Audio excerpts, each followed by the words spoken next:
How do we come to know ourselves in terms of our personalities and, more importantly, potential?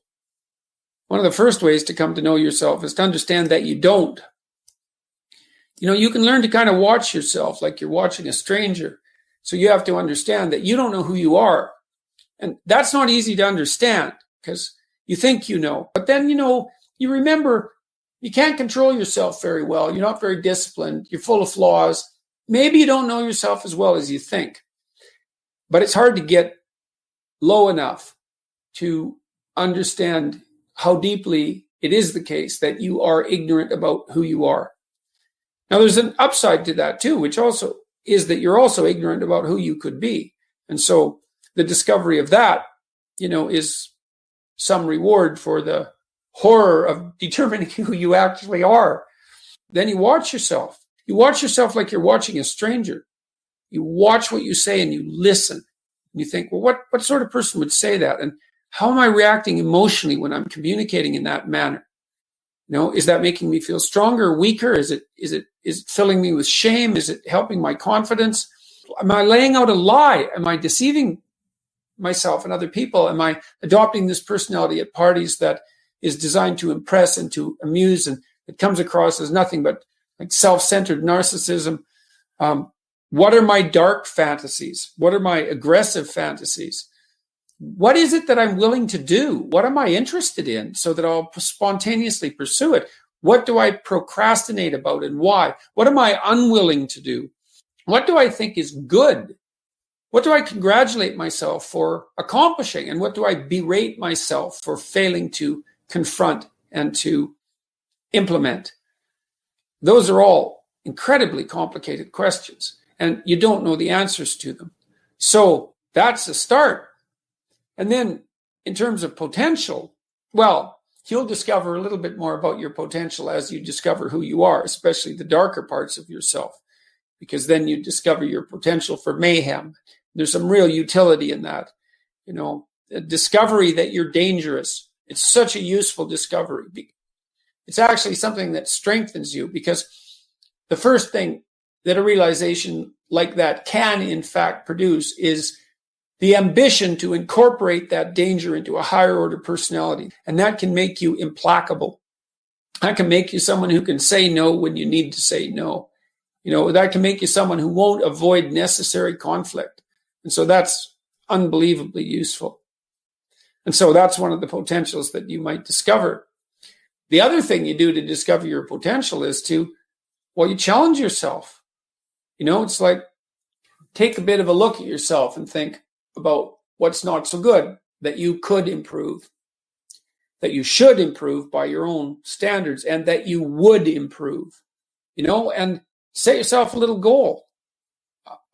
Maybe you're not studying at all and you're at university, or maybe you're at work and you've got this stack of paper there, and you haven't looked at that damn stack for like a month, and you know that you should be, and you're bothering yourself at night because you're avoiding that. It's like maybe think, well, I've avoided that stack of paper completely for 1 month. I'm quite a coward when it comes to whatever snakes might be hidden in that stack of paper. How about tomorrow I just put that stack of paper in front of me on my desk and I glance through it for 15 seconds. See if I can do that. It's like, well, you set yourself a goal of improvement. It's a humble goal. There's things you could do to improve, and you know what they are.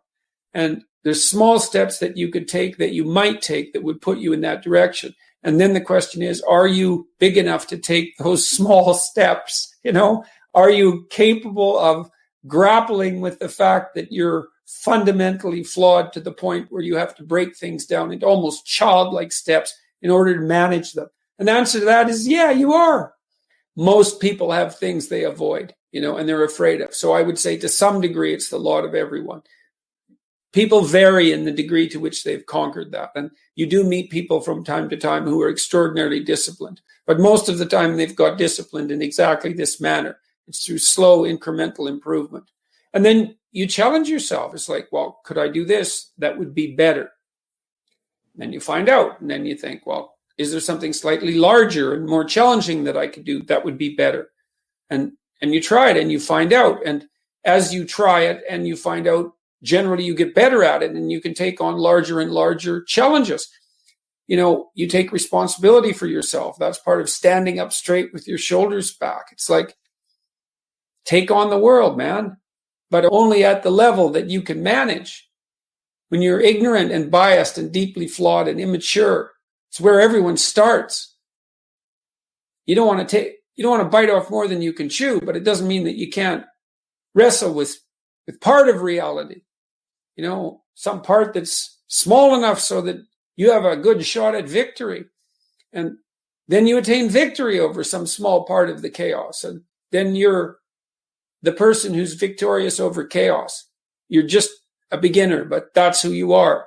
And then maybe you can get unbelievably good at that. And you do that by challenging yourself humbly at the level that you're able to function.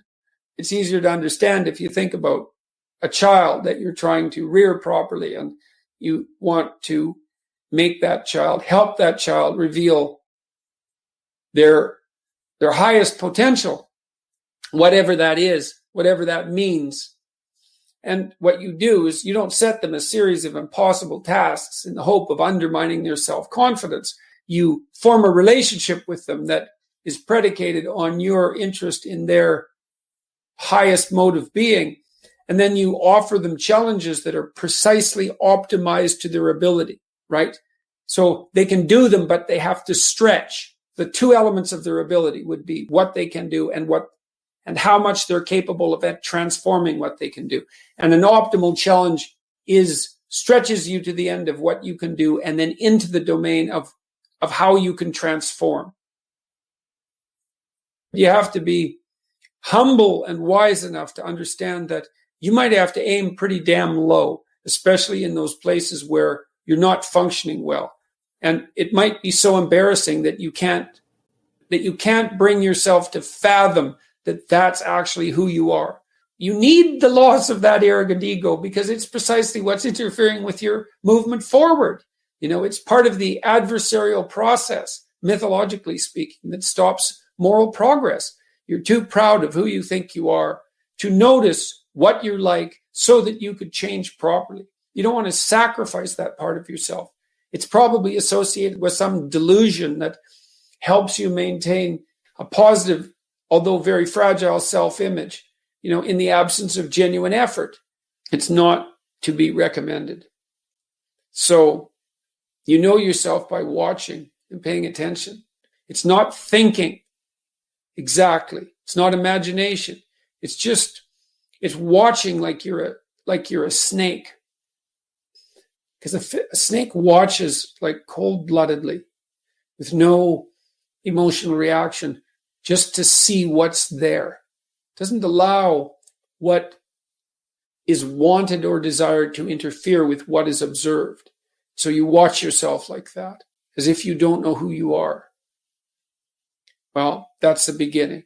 And then you challenge yourself continually to see how far past yesterday you can push today and tomorrow, and to continually experiment with expanding the domains not only of your competence, but of your ability to increase that competence. The upper limit to that is proportional to the moral effort that you put into it. The more that's guided by the highest of all possible visions, right? The alliance with the highest of all possible conceivable good. The more it's accompanied by truth in speech and action, the more you will develop your potential. And I believe that potential to be as unlimited in the upward direction, more unlimited in the upward direction than it is unlimited in the direction that brings people to the political and social hells that so often characterize the world that we inhabit. And so you also, I suppose, have to be willing to undertake that as an adventure, because it's a hell of a thing to bear that kind of responsibility. It takes a person out of the ordinary. It takes them out of themselves. But there's deep meaning to be had in it, and there isn't anything better that you can do. It doesn't matter what your personal circumstances are. There's always something that isn't right near you, isn't correct, isn't laid out properly, that you could just fix if you wanted to.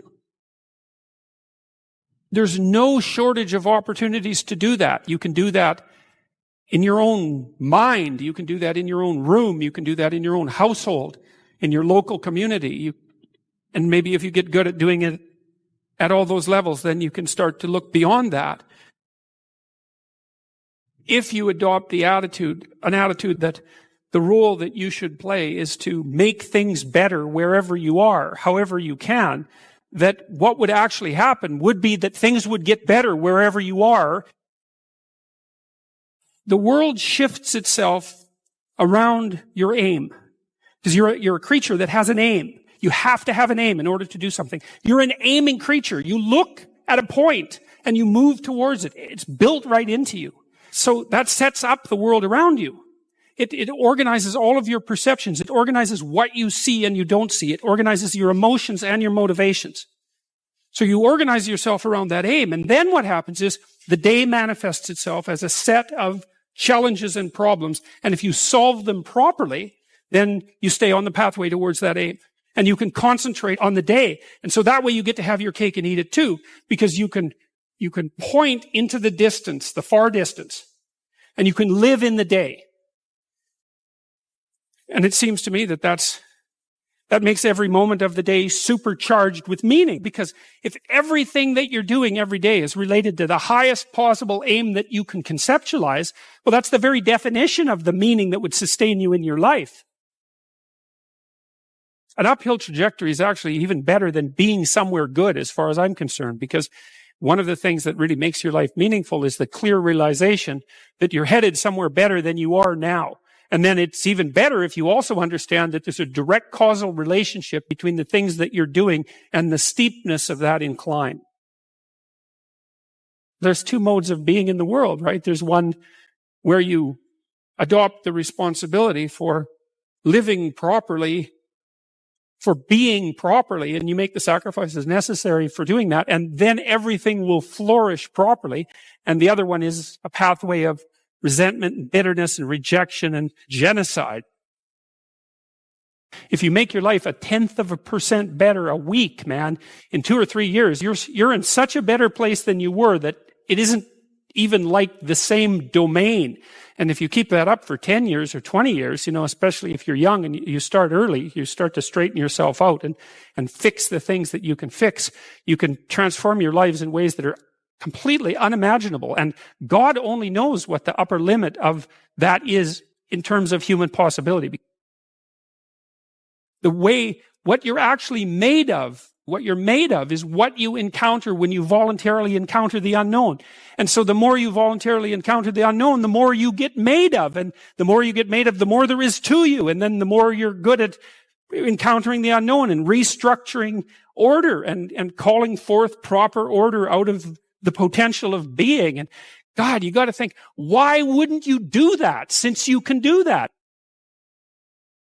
The fact that you're fragile is actually a precondition for your heroism, because if you weren't fragile, then there'd be nothing heroic about doing something difficult, right? Because if you couldn't be hurt or damaged or defeated or end up in failure, then where's the moral courage in the endeavor? It has to be that the fragility is built into the courage. People denigrate the opportunities that are right in front of them.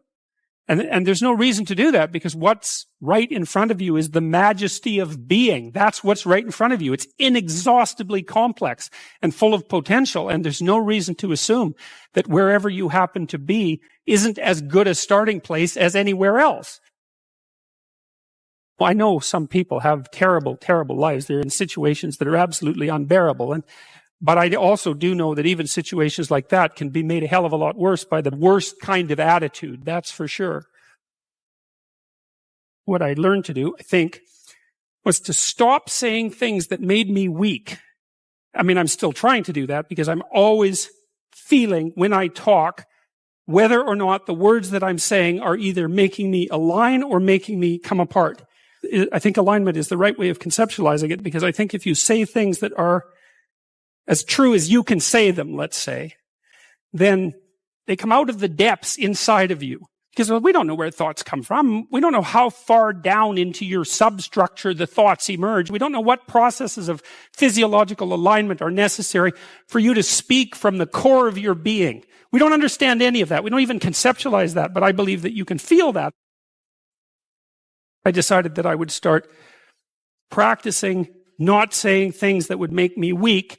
And what happened was that I had to stop saying almost everything that I was saying.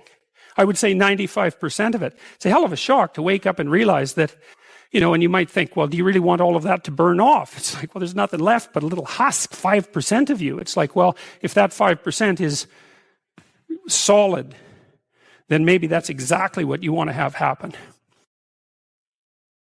The issue is there are times in your life where you know that the thing that you're saying is not true.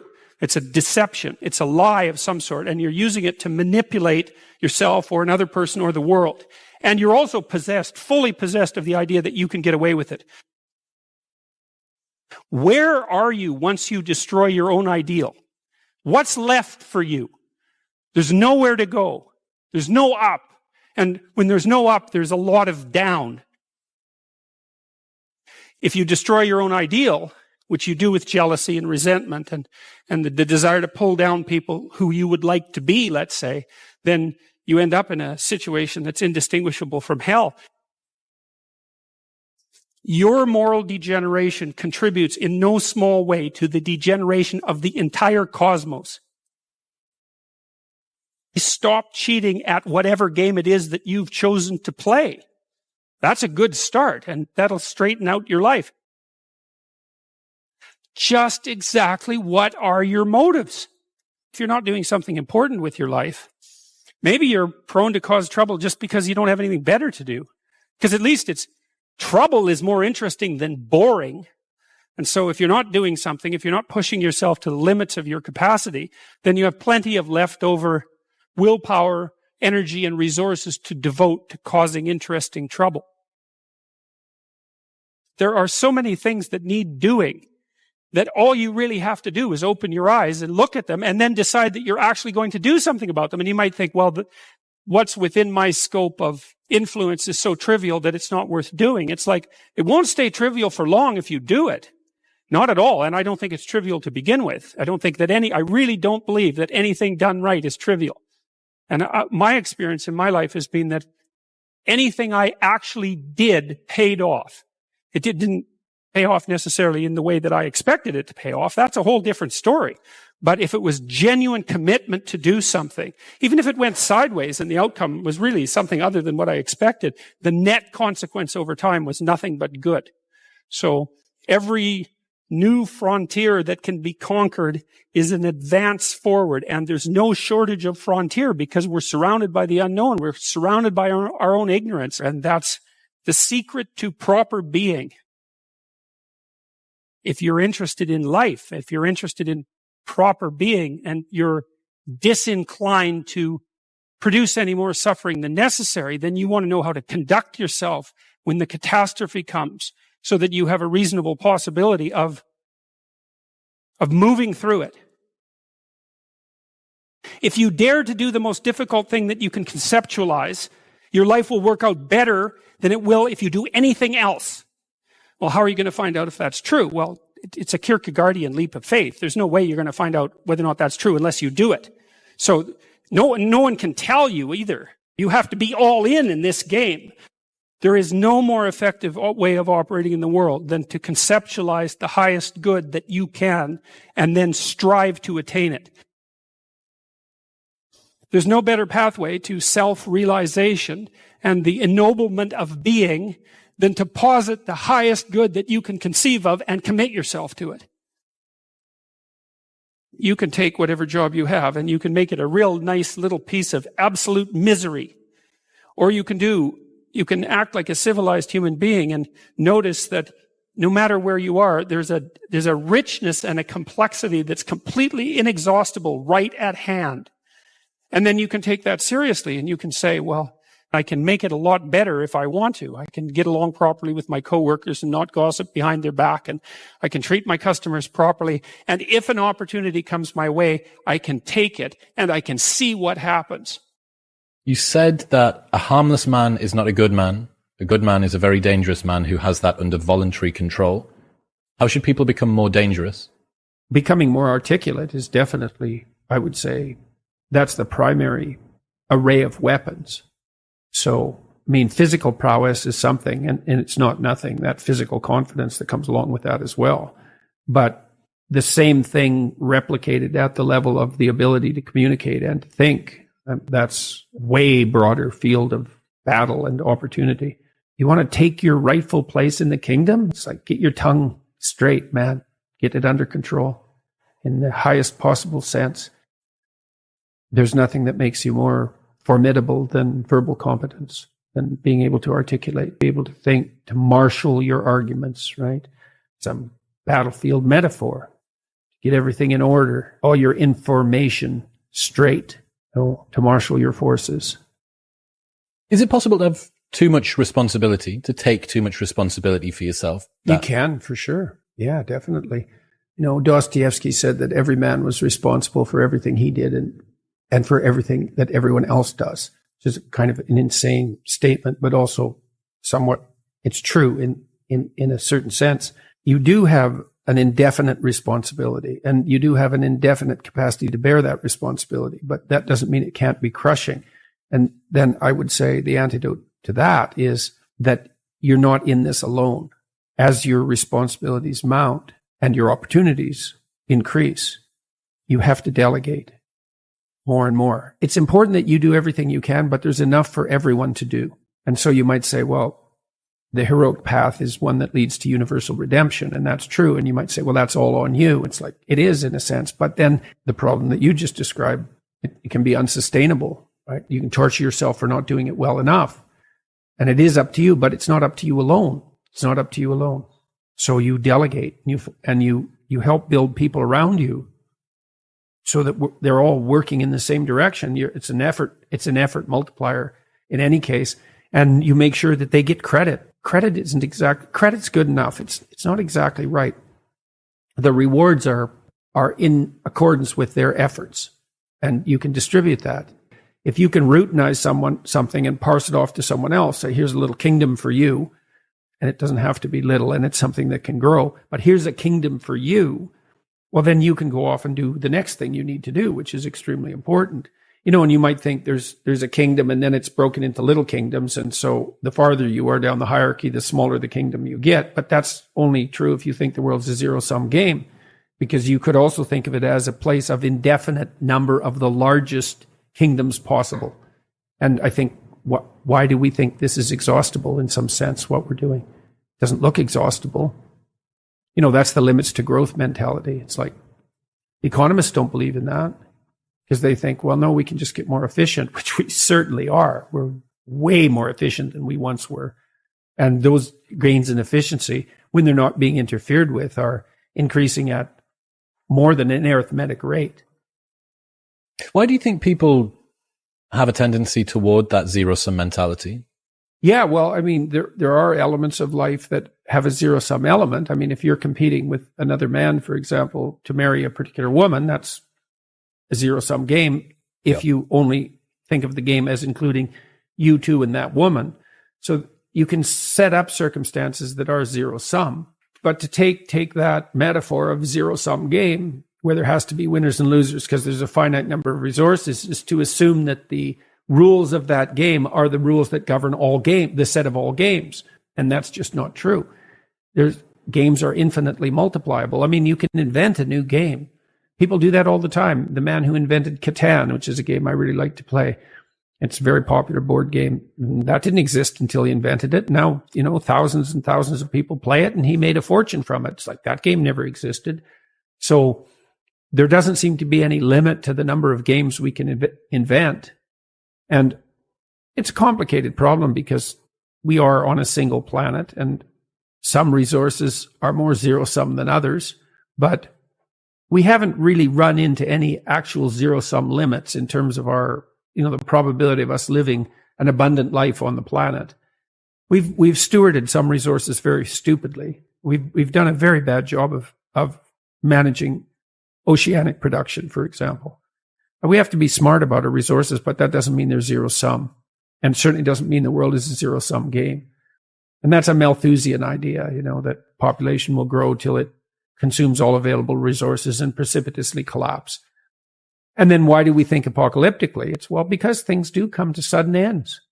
People die, people get fatal illnesses, like the world you so carefully constructed can be blown apart at any moment by a random occurrence, genetic mutation that causes the cancer that kills you. Life has a fundamentally apocalyptic aspect. And we do understand that because we're self-conscious. And then it's very difficult not to apply that kind of apocalyptic reasoning to things as such. The world's going to burn up. The climate's too hot. What about runaway positive feedback loops? Because that's what the climate types are afraid of. It's like, hey, they happen. How do we bind our apocalyptic thinking? That's a good question, man. That's a good question. We do that with the truth. That's how we do it. Through dialogue, through investigation, through exploration, through discipline, all of that. The logos is the antidote to the apocalypse. And so what does that mean? Well, love and truth is the antidote to the apocalypse. Not the planet has too many people on it. Truth in the service of love. Mm-hmm. What do you mean by that? Well, it's a hierarchy of virtue, I would say. There's an old idea that God is the sum of all that's good. I don't think sum is exactly the right metaphor. It's more like, imagine there are eternal verities: truth, beauty, justice, love, courage, fortitude, compassion. Think of all those things as virtues. So virtue is what all virtues have in common. That's the relationship of God to the good. Well, you may think, how would that manifest itself in your life? Well, that might be pursuit of the good. And that's the pursuit of the good that unites all proximal goods. Well, what is that exactly? Well, it's something like belief that it would be for the best that all things flourish to the degree that that's possible.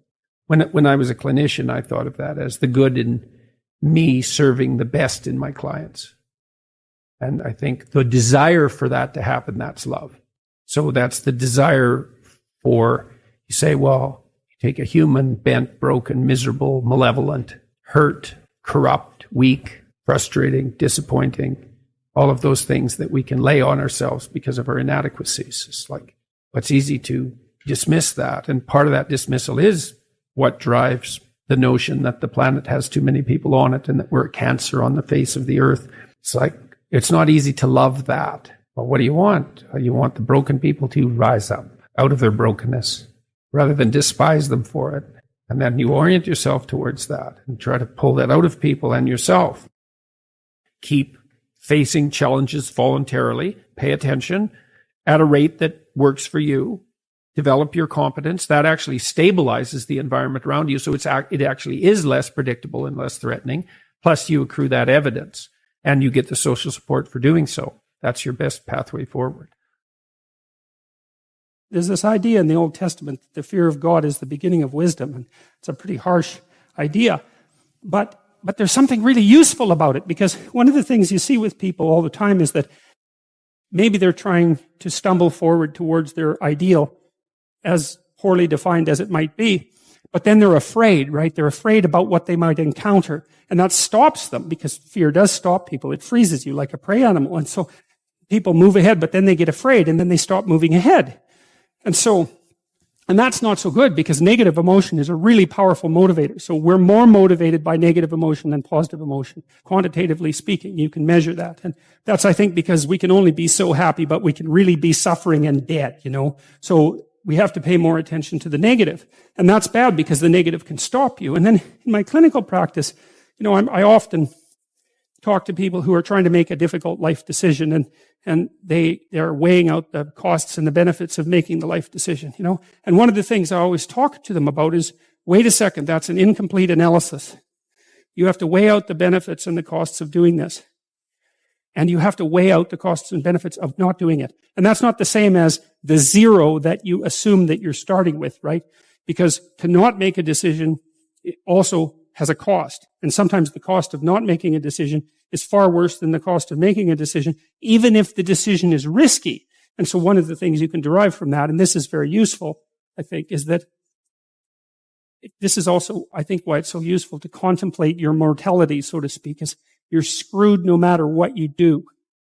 and that actually frees you, is that you have path A that has catastrophes and you have path B that has catastrophes, and you don't get to have the no catastrophe path, but you get to pick which one. And that's really something, because if you know that there's terrible risk associated with everything that you do and don't do, then you can afford to take some risks, because you're not, and this is all within the ark metaphor.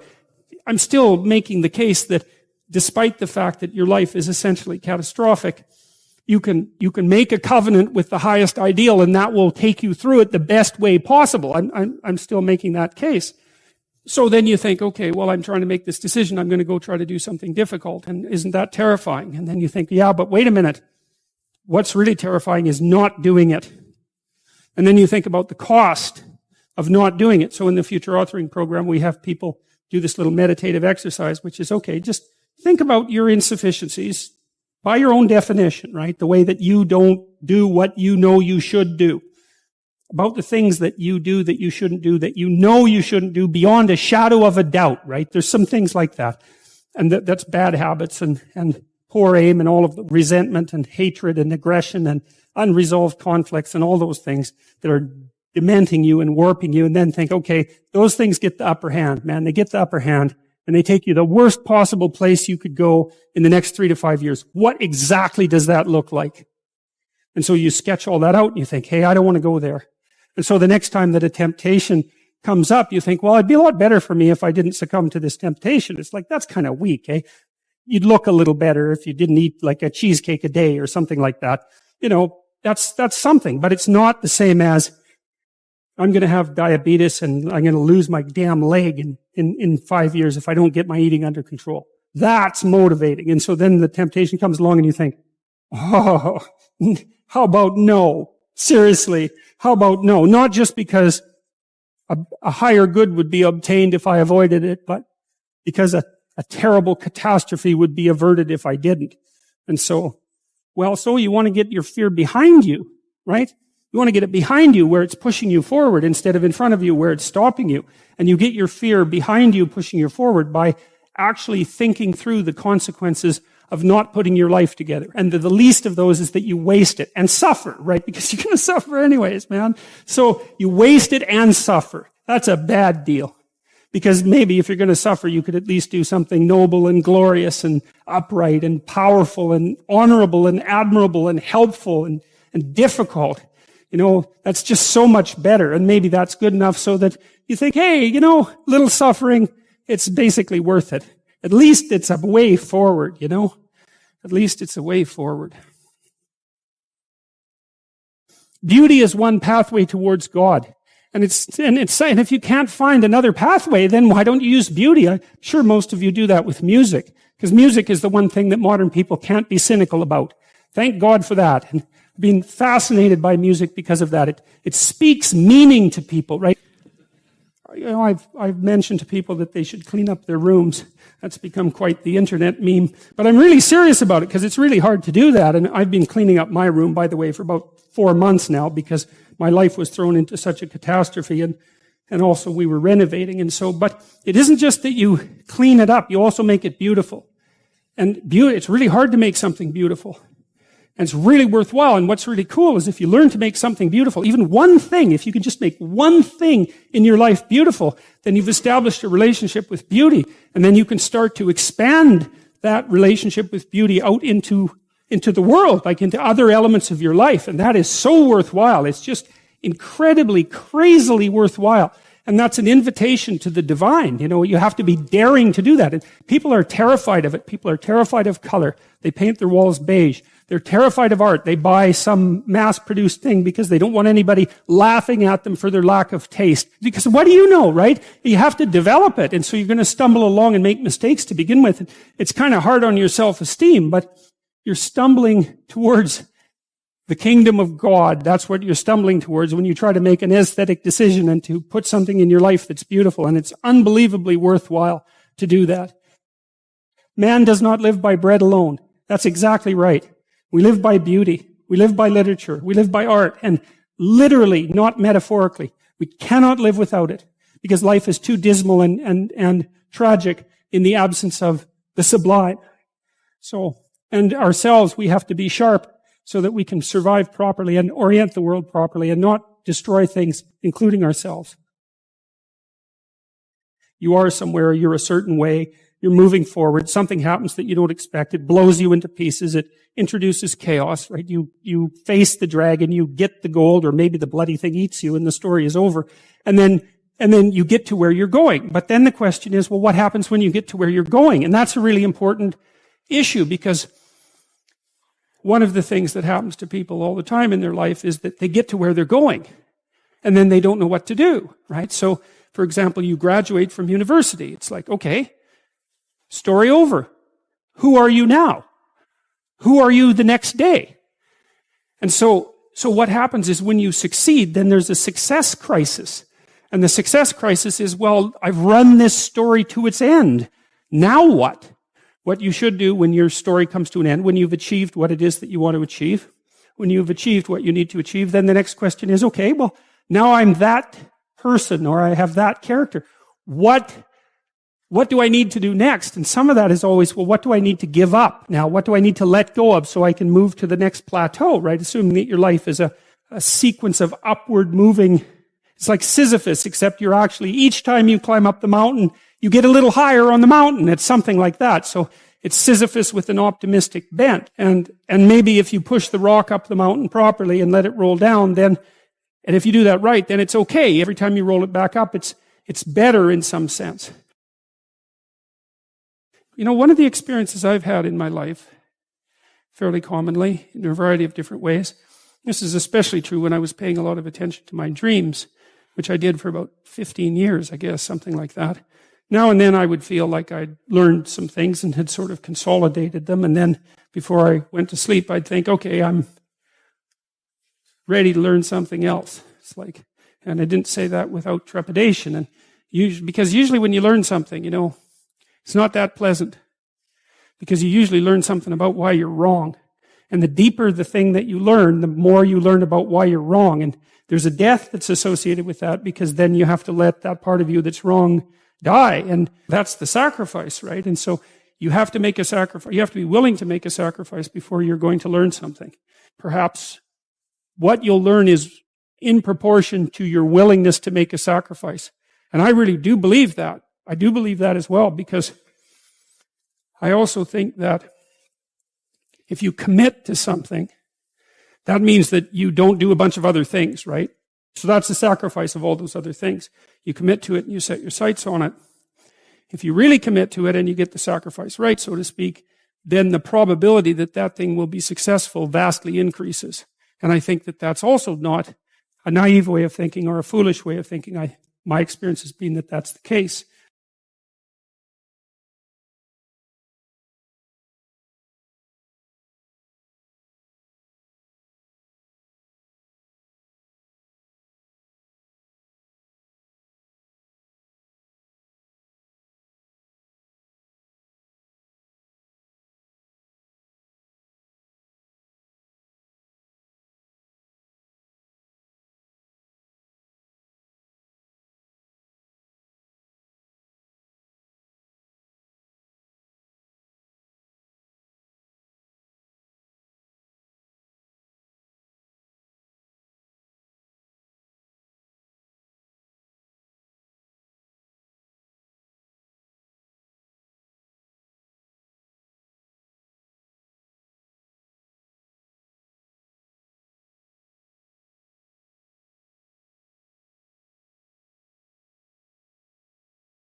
if you stand up and do something correctly, people who care about that sort of thing will notice. They will notice and they will open doors for you.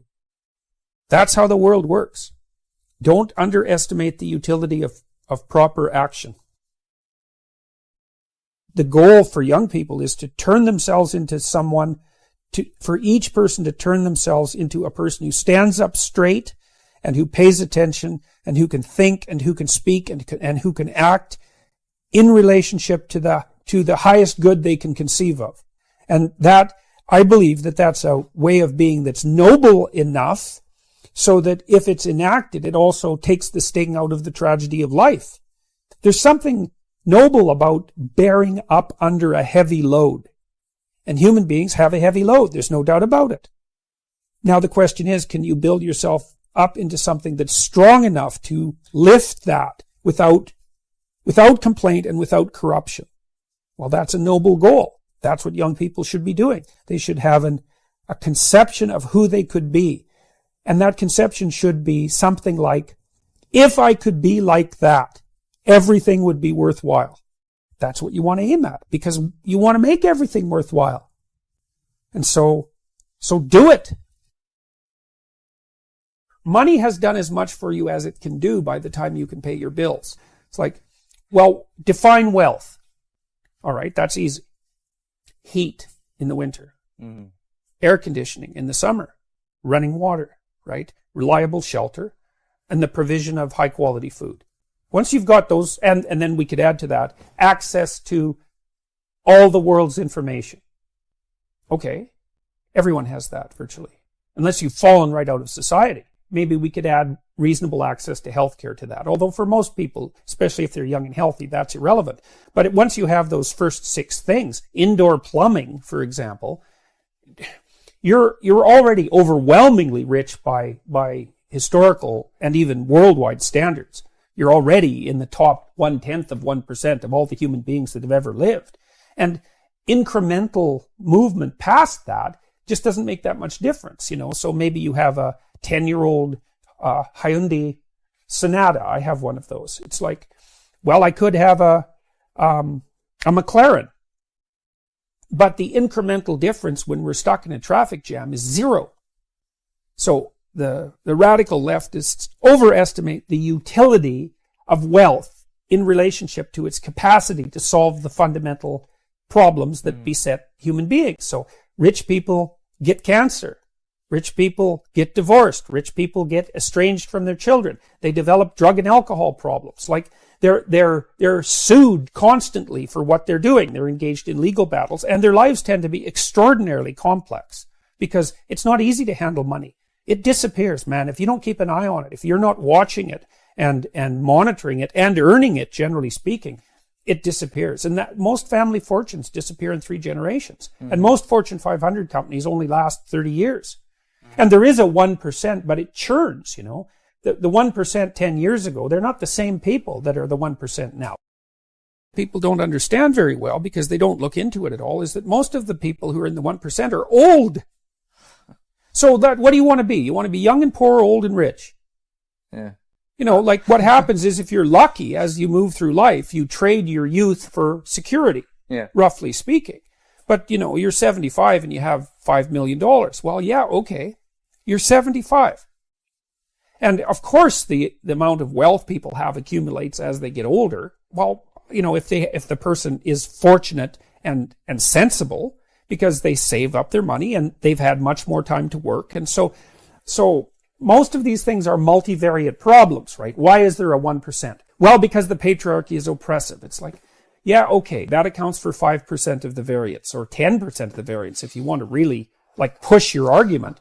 But then all sorts of other things kick in. Health is a good one, and intellectual power and conscientiousness and good luck and social network and timing is a huge part of it, and a lot of that's just random. Yeah. There's endless numbers of contributors to wealth disparity, not the oppression of the patriarchy. Jesus, people who think that should be embarrassed at their stupidity. And the reason I'm saying that is because you don't really start talking that way till you've been educated a little bit. But to turn everything into a univariate problem, like a one variable problem, is It's the hallmark of a tremendously ignorant and weak mind, because things are complicated. And so are the solutions. Man, things are complicated enough, but the solutions are even worse. Money has its utility, primarily as a tool for doing things, really. You can think about it as a means for obtaining luxury items, but that gets dull pretty quickly for most people that have any sense. It's like, I've been to the houses of very wealthy people, and some of them are quite remarkable, but because they're creative people. But most of the time, I remember going to a gated community, for example, in California, and it was a huge house. It was probably 10,000 square feet, but it was no different than a 2,000 square foot house. It was just bigger. Like, the stoves were bigger, the fridge was bigger, the wine cellar was bigger, the rooms were bigger. Who cares? It's more to take care of. It's not helpful for anything unless you're using it for a creative purpose. And, they also lived in a gated community, and you can hardly imagine anything duller than that. Like, there's nothing there. There's no bars. There's no nightlife. There's no nightclubs. There's no corner stores. There's no churches. There's nowhere for people to hang out. There's not even any sidewalks. So who cares? Males who occupy positions of power are much more attractive to women. So there's a famous Canadian psychologist, team of Canadian psychologists, Margot Wilson and Martin Daly, who worked out at Hamilton, at McMaster, Canada's most outstanding evolutionary psychologists, did a study at one point showing that, first of all, they established the relationship between inequality and male aggression. The correlation's like 0.8. It's off the charts, man. It's like, it's one of maybe it might be the most powerful relationship between two hypothetically independent variables that psychologists or social scientists have ever discovered. It's off the charts. So inequality fosters male-on-male violence, and it's because of competition for scarce resources, and it's driven by sexual selection pressures, roughly speaking. Yes. One of the things that Daly and Wilson did, and I believe this was in Chicago as well, they did an ethnological, anthropological study of the consequence of interracial murder in the gang setting in Chicago. So basically what would happen is two gangs were vying for territorial dominance, let's say, and there was some kind of violent exchange. So let's call it a fight. Well, the thing is, if you're in one gang and I'm in another, and we engage in a violent altercation, one of us perhaps might die, but who's going to die is a toss-up, right? So that means that I can plead self-defense if I'm involved in that altercation. Well, and so generally what happened was that the plea was self-defense.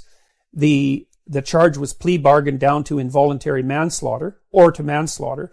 The person was thrown in jail or sentenced for perhaps 3 years and served something like 18 months. And then when they re-entered the fray, when they were back out on the streets, their credibility had increased substantially, and so had their probability of success.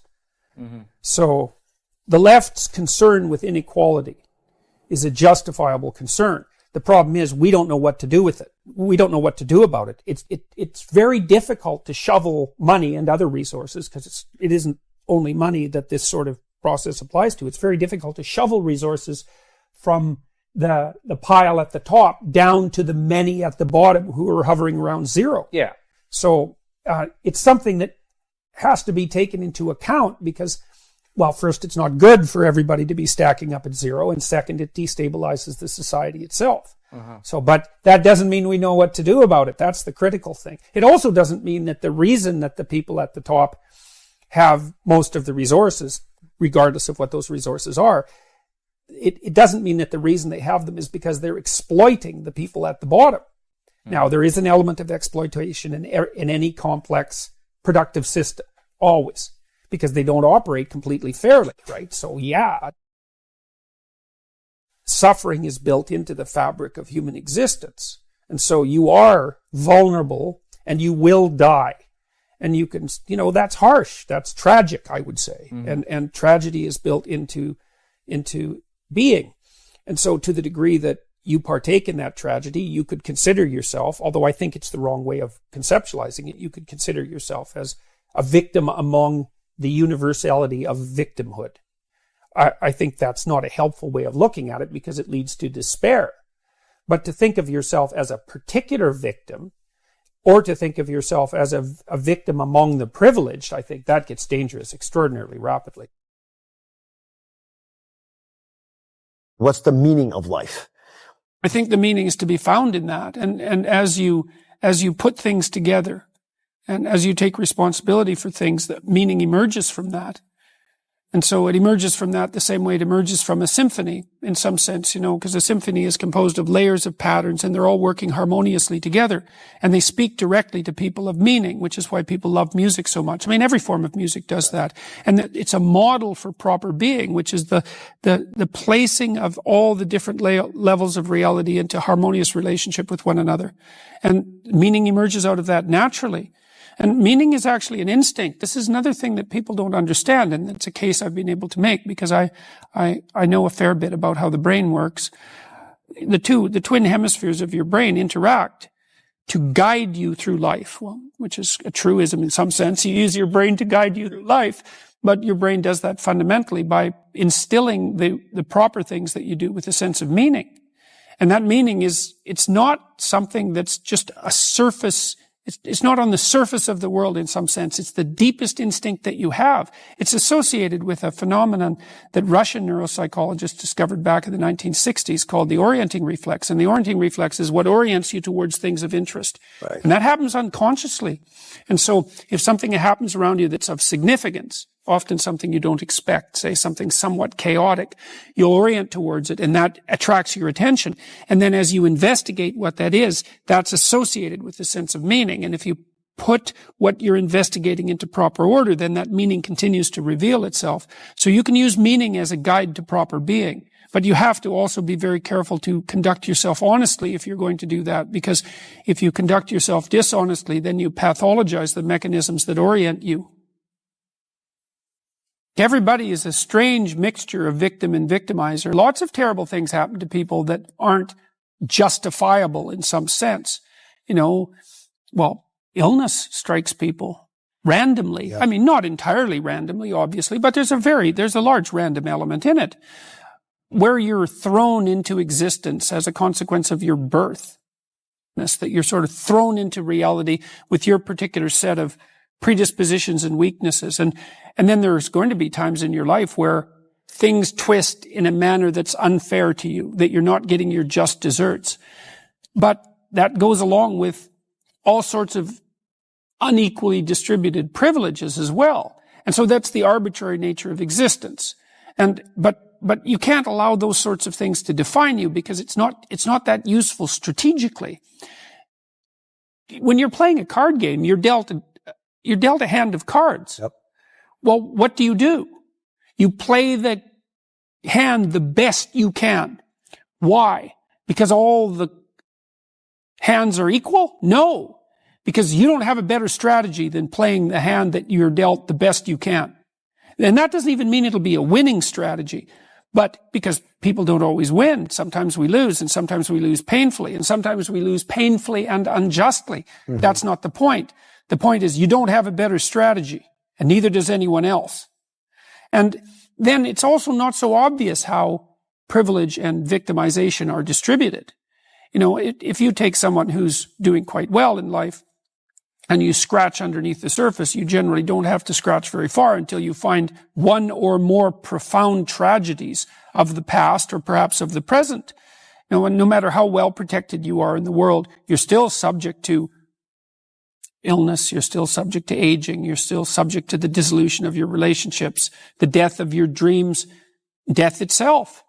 So vulnerability is built into the structure of existence. Now, if you start to regard yourself as a hapless victim, or even worse, an unfairly victimized victim, well, then things go very badly sideways for you. It's not a good strategy.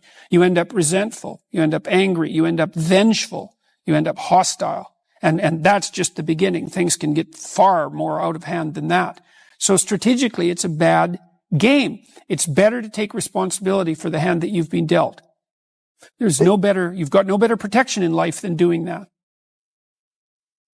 We've had a long conversation in our culture about the necessity for self-esteem and happiness, and that's not what I'm talking about. I tell my audiences and my readers very straightforwardly that life is difficult and that there's a lot of suffering in it, and that you have to learn how to conduct yourself in the face of that. The problem with the pursuit of happiness is that when life's storms come along, happiness disappears, and then you're left with nothing. And so you need to pursue something that's deeper than happiness. And if happiness comes along, well then, hooray for you. You don't want to despise it because it's fleeting, but it's much better to pursue things that are meaningful than things that make you happy.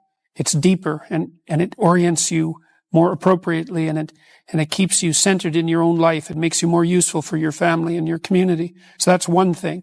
And it's a relief to young people to know that the baseline conditions of life are difficult, but that you can still prevail. So it's a funny message in some sense, or a strange message, because on the one hand, it's somewhat pessimistic. Mm-hmm. Now, I talk about suffering and malevolence also, but I also emphasize the fact that despite that being the base conditions of existence, people are tough enough to prevail. So that's one element of it. The other element is the necessity of responsibility.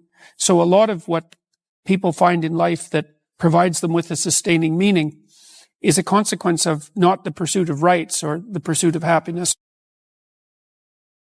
or the development of self-esteem, but the adoption of responsibility. And the more responsibility, in some sense, the better. Responsibility for yourself, for making sure that your life lays itself out like it should. Responsibility for your family, responsibility for the community. It's people who take responsibility that are the ones that you admire. And that's the right pathway through life. That's where meaning is to be found. Even though life is suffering, if you're sufficiently courageous and forthright and honest, let's say, in your approach, and you don't shy away, what you'll find is that there's something within you that will respond to the challenge of suffering with the development of ability that will transcend the suffering. So the pessimism is, yeah, well, life is rife with problems at every level.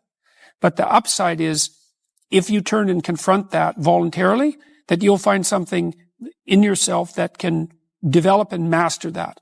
And so the optimism is nested in the pessimism. And that's extremely helpful to people, especially people who are struggling, because they think, oh my God, life is so difficult. I don't know if I can stand this. There must be something wrong with me. Does anybody else feel this way? And you can say, yes, everyone feels that way at some time.